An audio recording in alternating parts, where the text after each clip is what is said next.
Halo, aku Jennifer Francisca. Hari ini aku ada di UPN VJ. Sekarang aku mau wawancara dengan kakak siapa? Halo, nama aku Bulan. Iya, kakak dari prodi mana? Aku dari prodi kedokteran semester 7. Semester 7. Aku nggak mau wawancarain, kakak keberatan nggak nih? Aman. Aman ya. Aku mau langsung masuk ke pertanyaannya. Dulu tuh waktu kakak masuk jalur apa ya? Kalau aku sendiri, aku masuknya lewat jalur UTBK atau SNBT. Itu lewat jalur tes. Ada syarat khususnya? Kalau untuk UTBK sendiri sih kurang lebih enggak ya. Jadi kayak ya udah lulusan SMA terus ngikutin tesnya, terus abis itu kalau emang udah keterima baru ntar ada. Kalau untuk FK sendiri itu ada tes lanjutan gitu untuk lanjutan buat di FK-nya gitu sih. Lalu kalau misalnya kita mau masuk tuh ada dokumen apa aja sih yang perlu disiapin kalau mau daftar?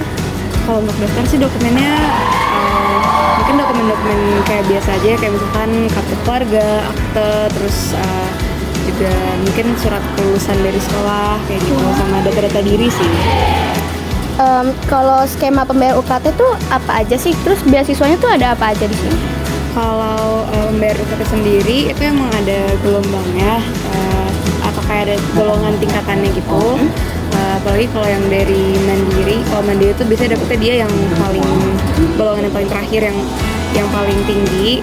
Terus terus sebenarnya kalau untuk SNBT sama SNBP itu dia ada range-nya juga, dan sebenarnya juga untuk membayar UKT itu bisa ada yang diminta diturunin gitu, ada keringanan, terus juga ada cicilan gitu sih dari kampus, ada kayak gitu. Kalau untuk beasiswanya mungkin yang sejauh ini yang paling aku tahu itu yang kayak jalur KIP atau KJP gitu.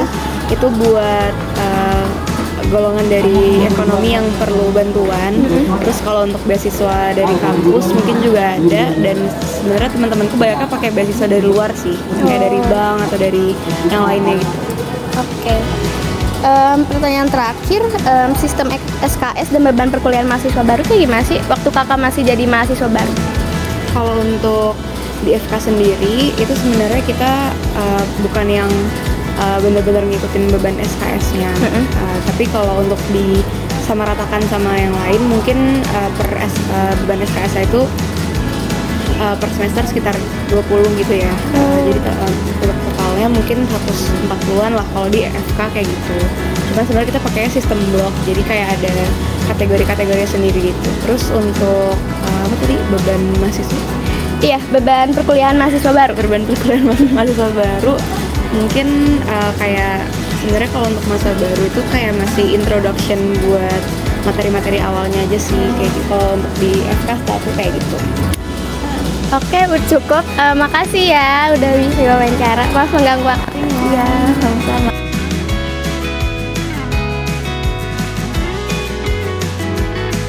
Halo, aku Jennifer Francisca. Hari ini aku ada di UNJ dan aku mau wawancarain sama siapa? Salman Al-Faridzi. Oh, Kak Salman. Kakak dari prodi apa? Prodi Pendidikan Sejarah. Pendidikan Sejarah. Mahasiswa baru? Baru. Oke. Kakak masuk sini jalur apa? Penmaba prestasi. Oh, prestasi. Waktu itu kakak perkiraan jadwalnya tuh kapan pas daftar? Jam 12 siang. Tanggal 13 tanggal 13 Juni. Juni. Waktu itu kakak waktu daftar bawa dokumen apa aja sih yang wajib bawa? Dokumen itu integritas, akta kelahiran, KTP, sama kartu keluarga. Oh, kartu keluarga. Untuk skema pembayaran UKT-nya berapa dan ada beasiswa apa aja di sini? Kalau beasiswa belum ngecek ya, kalau UKT ada di golongan 8. Golongan 8 itu apa? Berat. Di persesuaian di 7.